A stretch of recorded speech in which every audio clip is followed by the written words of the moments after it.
We're talking about materialism, the idea that our mental life emerges from our physical brain. If you're listening closely, if you're thinking about this, I hope you acknowledge that this is an odd and unnatural view. I don't expect you to believe it, at least not at first. And in fact, for the most part, people are far more attracted to the doctrine called dualism. And dualism is an idea that's been found in just about every religion and every philosophy. It's made explicit in Plato, for instance. But I think the most thoughtful and articulate defender of dualism was the philosopher René Descartes. So Descartes believed that animals were material things. He thought that that the doctrine of materialism was correct about non-human animals. But humans are different, Descartes argued. For humans, there's a duality. We possess two sorts of things. We are composed of two sorts of things. We are in part material, but we're also in part spiritual, separate, mental, psychological, in some way that doesn't reduce to the material. And he made two arguments for this. And they're both reasonably good arguments, at least quite persuasive at his time, and have persuaded many people and continue to persuade many people. The first argument for our non-material nature is that humans are capable of doing things that no machine, no material entity ever could. So it might surprise you to hear this, but Descartes in the 17th century was familiar with robots. He knew about the French Royal Gardens, which is like a 17th century Disneyland, a Euro Disney, which had robots that react when you approach them or when you step on certain stones. For instance, you might approach Diana, and then Neptune would jump out from the bushes holding a trident. And this was done not with electricity, but with water.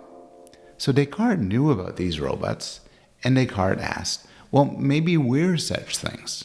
Maybe we're just machines responding to the environment. And he said that we can't be. He said maybe animals, non-human animals can be, but human behavior is far more complicated and variegated and subtle to be explained in such simple ways. And we'll return to this point later on in the course when we talk about Noam Chomsky and Noam Chomsky's critique of behaviorism, which argued that basically humans respond in a relatively reflexive way to environmental stimuli. Descartes, along with Chomsky, said that can't be. Our behavior is far too complicated for that. So we can't be machines. His second argument is probably better known, and it's based on intuition. And his claim was, we don't feel like bodies. So to put it more technically, he applied what was called a method of doubt. He asked the question, what do we know for sure, and what can we question? So for instance, you might believe you were born in such and so place. You could be wrong. You could be deceived. You might believe that the earth is thousands or millions of years old, but maybe the earth was created 100 years ago, and all the memories that your grandparents have of the past were just manufactured.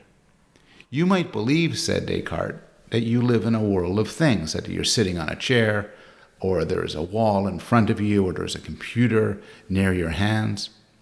But Descartes observed that we often believe such things when we're in dreams, but we're mistaken.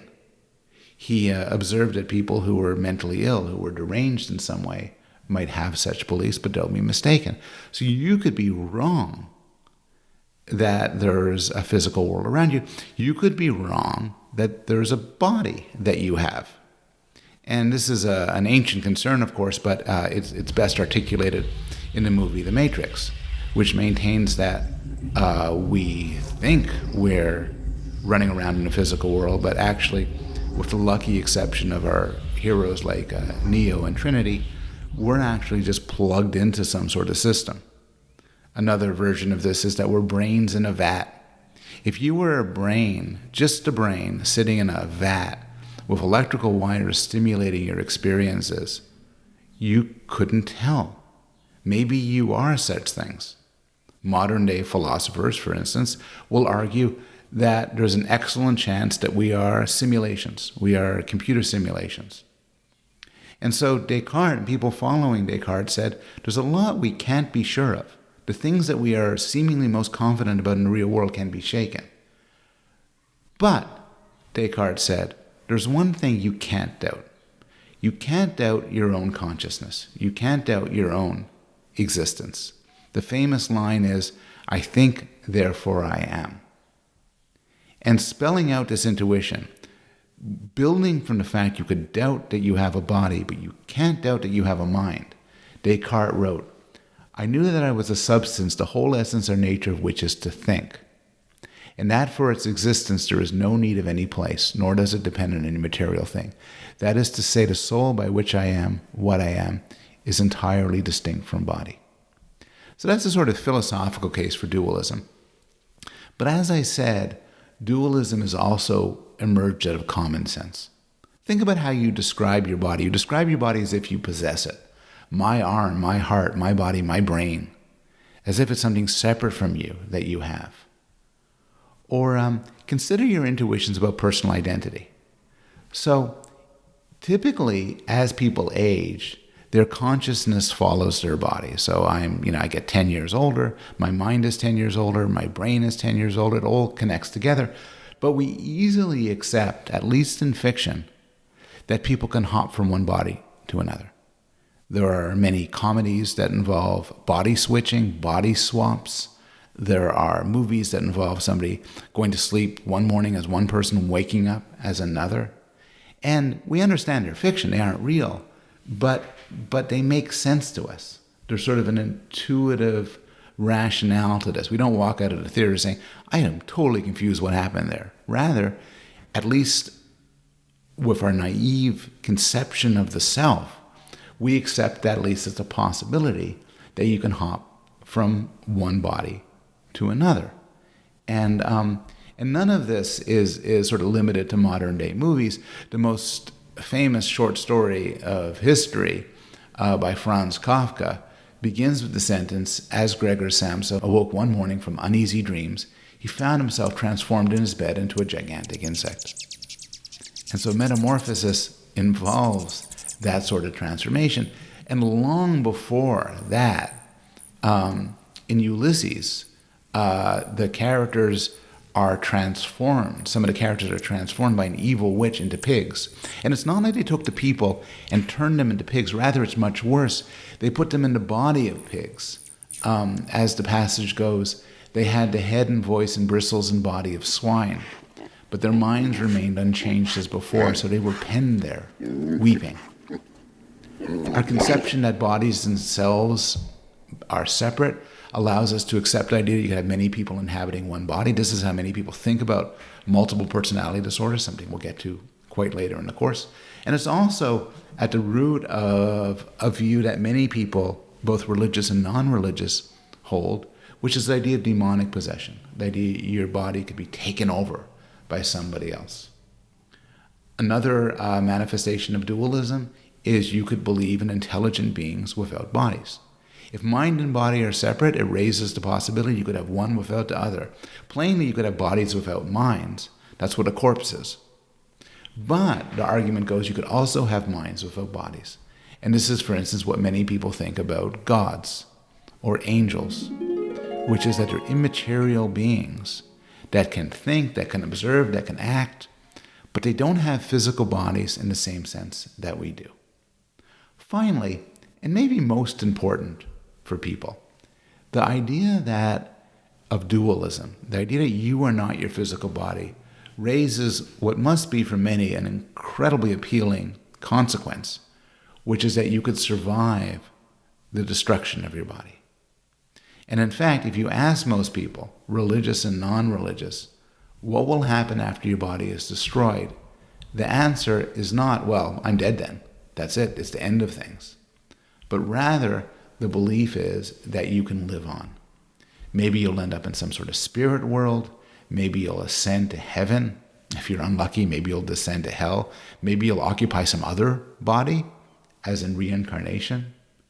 But the idea is that the destruction of your body need not be the destruction of you, because you are not your body.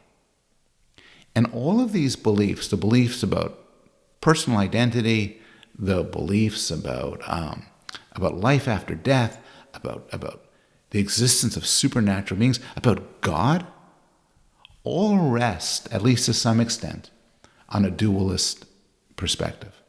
And so materialism, which says dualism is just plain wrong, is an audacious view and should be treated as such. You shouldn't just shrug and write it down. You should grapple with it. You should worry about it.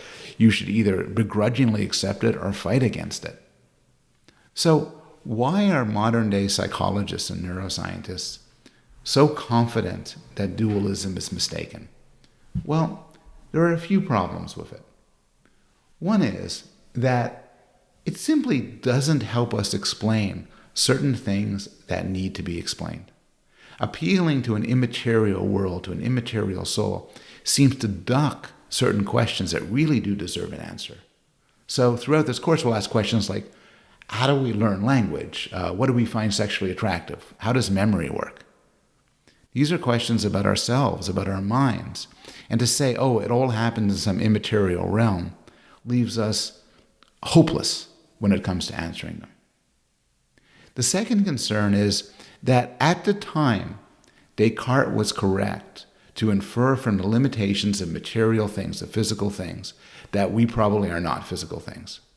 But by now, we have a much better understanding of what physical things can do, which makes it entirely possible for many of us that we are such things. So I'm thinking, for instance, of computers and robots. For Descartes, the idea that a physical thing can do something as complicated as play a game of chess would seem ludicrous. But now, of course, we know that physical things, and if you're looking at a computer, you're looking at such a physical thing, can do exactly that. They can understand language, they could recognize objects, they could store things in memory, they can make inferences, and so on. Now, for some of these things, they don't do it anywhere near as well as people do. So when we talk about language development, for instance, we'll see that a 2-year-old child uses and understands language better than any computer around. So we need to bear that in mind. But still, it's no longer nuts to say that physical things can do all of the rich and psychologically diverse and psychologically complicated things that people do. Which means that we have to take seriously the claim that we are in fact such physical things. And the final consideration is that there's tremendous evidence that the brain is in fact the roots of mental life. So put aside all the sort of philosophical and abstract arguments. There's just tons of direct evidence. And to some extent, that direct evidence has always been there. You don't have to be born in the 20th or 21st century to appreciate that getting hit in the head could affect your consciousness and your memory, to appreciate that diseases like syphilis can lead to disruption of the will and of consciousness, that Alzheimer's can rob you of your rationality, that coffee and alcohol can inflame the passions. It just is so evident in everyday life that the physical events that affect the brain can affect ourselves, suggesting that, at the very least, our mental life is intimately connected to the brain. And over recent years, something else has happened, which is we've developed technologies that allow us to look directly into the brain, look at the brain's activation, and infer from patterns of the brain activation what people are thinking. So very crudely, you could put somebody into a scanner, an fMRI scanner, and you could tell whether or not they're thinking about language or music or sex.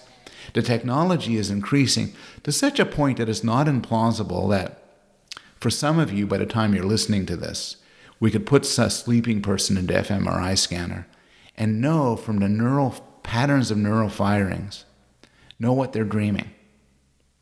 And all of this, I think it is very difficult to keep this in mind and hold on to the view of dualism. I think materialism, however uncomfortable, however unpalpable, is a view that the science forces us to adopt.